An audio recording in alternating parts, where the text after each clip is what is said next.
Alrighty, everybody, welcome back to another episode of the Red and Black Podcast. I am your host, Daniel Adams, and we are joined by another special guest. We have Coach Ryne Morrison from St. John Fisher University. Thank you so much for taking the time out to join us today. We really appreciate it. Yeah, no problem, man. Appreciate you. Appreciate having me on. Always good to talk some wrestling. Yeah, and um, it's always so much fun, when we get to do these things because um, getting all the different perspectives too, and just kind of hearing like the different culture within wrestling and everything. It's just so much fun just to talk about like everyone's different experiences because wrestlers love wrestling.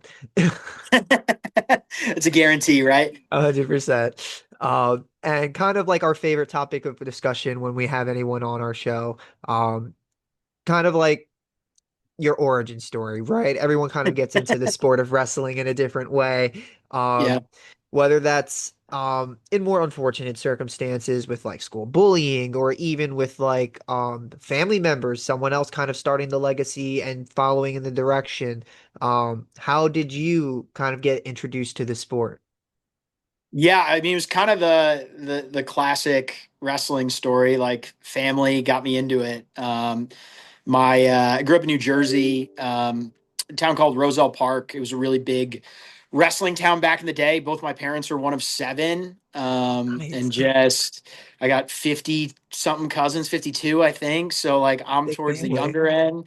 Yeah, so it was just my dad was running the youth program, a couple of my uncles ran the surrounding youth programs in Union County. And then I just started, as the bopper at our family's youth wrestling tournaments, right? And then as a kid, like you watch your cousins like go to the state tournament and all that stuff, and like those were kind of the rock stars, and like all I wanted to do, right, was just kind of be like them. And got dragged to a lot of club practices and stuff like that when I was younger. And next thing I know, like all I wanted to do was wrestle. So that's kind of what got me into it, and still love it, still doing it. Here we are, however many years later. And then at what point in your wrestling tenure did you know like, hey, I want to kind of take the coaching approach and put myself in a coaching role? So that like it was kind of, yeah, it was pretty late in kind of the experience, right? Like obviously like you're wrestling in college, it's awesome. You Right. think it's never going to end. Um and my college coach, I think it was my junior or senior year. It's probably my senior year of college, where he just said like, like, hey, you might be pretty good at this whole like coaching thing if you give it a shot. And my college coach was part time, so I was like, I don't really want to be a teacher and like try to Right. coach college wrestling. I was like, you only know what you know. So I was so naive that there were like full time coaching jobs and Right. assistants and all this stuff. So he was like, yeah, if you're interested. And I had just kind of gotten to PT school, wasn't really too sure I was going to do that. And I just got a call from this guy named Tony Patrizzi. He's the coach at Heidelberg University.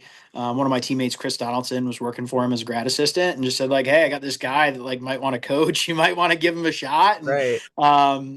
I don't think I was his first choice. I think some people said no, and then he was like, "Hey, do you want to move to Tiffin, Ohio, and coach wrestling?" And it sounded like a pretty cool idea at the time. And then, you realize pretty quickly, like, man, this is the best job in the world. Like, why would I Right. want to do Why anything would I do else? anything So, else? Right. yeah, I don't want to get a real job. I just want to keep doing this, keep coaching wrestling. And then, yeah, it just kind of, then went to Adrian College, and then, wound up at Fisher. So it's been, I think it's my ninth year in coaching, but yeah, so I haven't had a real job since undergrad. So And you even have I believe one of our CHSAA athletes too with Trevor Sheehan, St. Mary's yeah, alumni. So it's even nice to see some of our own athletes in these schools as well. yeah. How's he doing? How's he doing? He's doing well, man. We got two actually, Braden Vandenberg as Oh well, yes, Vandenberg. Yes. from Canisius. Canisius. Yeah, Yes. so our two lone Buffalo boys, and but no, it's good. Like Sheehan's crushing it. He kind of found his way into the lineup this year. I think he's 8-1. Like we're kind of coming back. He'll be his first time competing. Banged up a little bit, so we sat him for the RIT invite, but he'll be back wrestling this weekend, and he's doing great. So super excited for him. Yeah, and they both did really well at the Rangers Rumble. I know I Yeah, was there because my younger brother was also competing. He wrestles for Ursinus. yeah, yeah, So I was able to see all the guys there. So it was really cool getting to see everybody. yeah. They're Um doing well. and then I'm sure because mentioning Vandenberg and Sheehan, which is going to lead me into my next question, those are two CHSAA athletes who can already attest to the foundation that's being built at, St. John Fisher. What can you say for the athletes who either may not have had St. John Fisher on their radar or now after this episode might be considering it? Um, Yeah. Things about St. John Fisher that might get more CHSAA athletes into the school? Yeah, no, 100%, man. Yeah, I mean, Fisher, we're out in Western New York. We're outside of Rochester. We got a little bit less than 3,000 undergrad. So it's kind of that smaller school, 12 to 1 student to faculty ratio. School of Health Sciences, School of Business tend to be our bread and butter. We got over 50 majors and pre-professional Nice. programs. So we cover a lot of different spreads.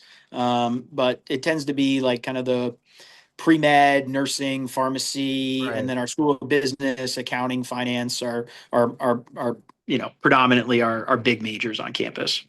And then probably gonna probably ask this question for the parents and some of Yeah, yeah, the book smart athletes at home. What are the average GPAs? And I believe now I'm hearing I know back in my day you needed SAT scores yeah, and yeah, possible ACT scores. I'm hearing that's possibly not a thing anymore. But what are those yeah. GPAs and scores that some athletes might need if they're looking at St. John Fisher?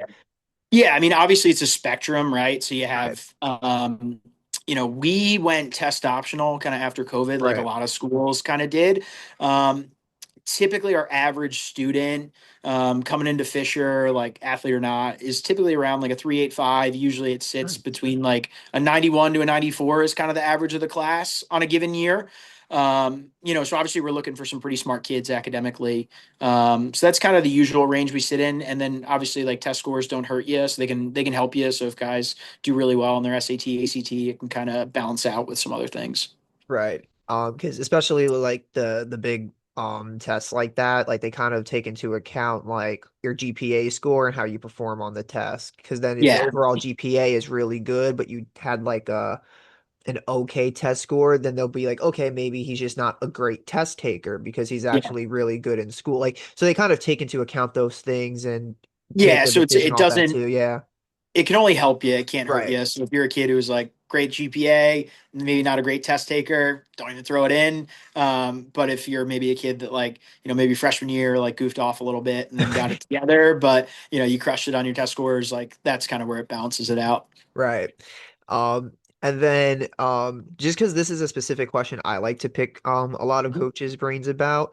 Because athletes, especially like I mean athletes in general, have specific things in mind as what they Yeah. think coaches are looking for, right? Yeah. They're like, oh, they want us to be the best in obviously when it's wrestling, like the best in our weight, the best wrestler on the Mhm. mat. Oh, they want us to have like decent grades, but they want us to really focus on how good we are.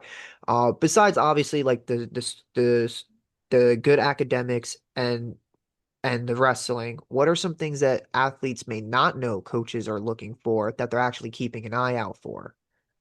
Yeah, 100%. I mean, I think, every coach, right? Like they want to see a shot to both sides of the body. Like, can a guy ride? Can I Right, get off the bottom?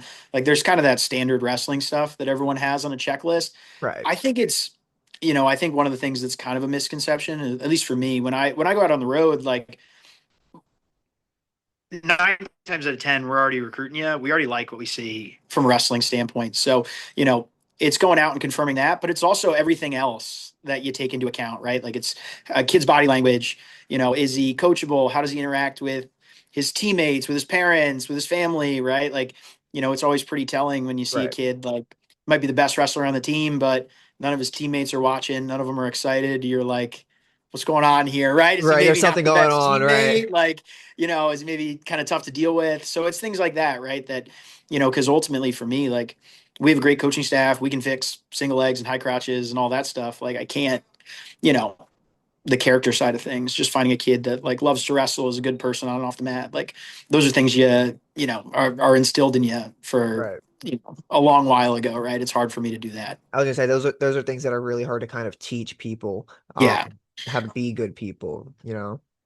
So I think a lot of it is that just trying to find those, and I think also too, just kids that love to wrestle, right? I think that's such an underrated because college Right. wrestling is so difficult. It is, Every yeah. day is a grind. The room is tough, you're getting beat up. But the kids that just love getting better and they kind of love the process of it all, like that's such a big piece of it, right? Because if you come every day and you're excited and you can work your butt off for 4 years, if you do that in anything, you're gonna be pretty darn good at it, right? When Right. you're done. So I think it's just finding that I think is such a big piece of it that's kind of overlooked. And then for those athletes, what are some other things about St. John Fisher in general that they may not know about, whether it's athletically or even academically for a lot of our book smart wrestlers? Yeah, I mean, ultimately, I think at Fisher, we have a really unique student athlete experience, right? I just think you look at the academic side of things and the athletic side of things, we can do both at a really high level. Right. This past year, we're the fifth highest team GPA in the country. We've been in the top 15 Right. every year I've been here. And I think last year I think I gotta look at my wall. It's like a 3.73, right? And that's kind of across the department. We've just had a ton of success as an athletic department, in the Learfield Cup standings where they total up how you do. And every sport at the national tournament, we've been pretty much a top 50 department in the country every year I've been here, right? So when you walk down this hallway and you see, 10 plus teams going to the national tournament every year in their respective sports. And I think last year we had like 90 All-Americans across the department, right? So there's a lot of winning that gets done down this hallway, and I think that's contagious. Um, 100%. and then I think just also like the campus side of things, right? Like the amenities are really nice. Campus is beautiful. The dining hall is ranked fifth in the country, so like We our heavyweights are love pretty food. pumped about Yeah. that. Yeah, right. Like heavyweights are pretty pumped, and then I think also just like being where we're at, like we're in Pittsford, New York. It's just a really nice suburban setting, Right. but you have the city of Rochester's close, which there's a lot of good restaurants. There's things to do. From a professional development standpoint, it's kind of nice having a city if you're, a business side of things. 100%. But also, if you like being outside, right? Like you can go. We got a ton of guys that like being in the woods and going hiking and fishing and hunting and all that stuff. So, I think it's nice. A lot of schools are kind of stuck in one area or the Yeah. other, right? Like either the middle of nowhere, like a super Or suburban two center, city, right? yeah, like a big major metropolitan area. So I think it's nice that like, you have everything you want on campus, but you could also kind of float, Right. in kind of all those worlds. And if you're a wrestler at home and you're watching this interview and you're not already loving what you're hearing, I mean, what else do we really got to say? I mean, there's a little bit of everything going on at St. John Yeah. Fisher University. If the lifestyle isn't already enticing you, if the wittingness in the campus isn't contagious and you're not already going, hey, where's this application at? What is anything else? Any final words? Anything else about St. John Fisher University that could bring these people home if they're not already Yeah. signing those Um, applications? I think ultimately, I think just like I- from the athletic director down to everyone that works in the department, we just have a bunch of really good people here, right? And I think you have that at a lot of different schools. It's not unique, but I think the people here they're, they just do things the right way. They're really stressing, like from the top down, like, hey, like we want to compete on the mat, in the classroom, in the community, right? Just be the best people we can, and I think that kind of permeates to the wrestling program too, right? And I'm very fortunate, right? Whether it's I have six assistants on staff, they're unbelievable. With kind of the three big ones, Alex Ekstrom, like one of the best New York State wrestlers of all time, Right. four-time state champ, right? Like he's the man. Wrestled at the University of Oklahoma. Coach Mullen wrestled at West Virginia. He was a head high school coach for 15 years, and we stole him to coach with us. And then the rest are all young alumni that just stick around, right? So It's I think we're amazing. up to seven alums, and five of them are on the staff. So That's sick. um, Yeah. yeah, like it's really cool to have those guys around. So yeah, I'm really fortunate. I'm surrounded by a lot of good people. Yeah, there's definitely a culture that's being built over there, like you said, because when you know that the alumni are coming back, and it's not like one or two, you're getting several alumni, like that's a culture that's being built in a program that is gonna keep paying itself forward because the more alumni that come back, that they're gonna kind of the current athletes are gonna see that and they're gonna want to continue that route too. Um, and it's a beautiful thing. And like I said, with having a few CHSAA athletes, maybe the pipeline can continue for all Yeah. the wrestlers watching at home. Um, like I said, if this isn't enough We to hope to so, make you man. want to go, right? Like I said, there's a lot of great athletes here. So if you're watching this at home, it's a lot of things here that hopefully caught your eye. Um, my name is Daniel Adams. I was your host for this afternoon. Thank you so much for hopping on, Coach Ryne. If there's anything else you'd like to say to the people at home.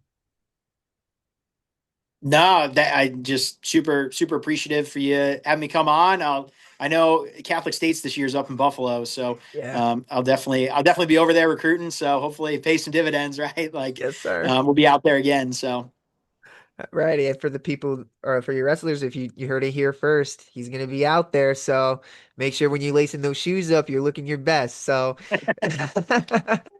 thank you so much again for coming out. Like I said, I know you guys have been very busy, so we really do appreciate it. yeah, absolutely, man. Appreciate it. Of course. God bless.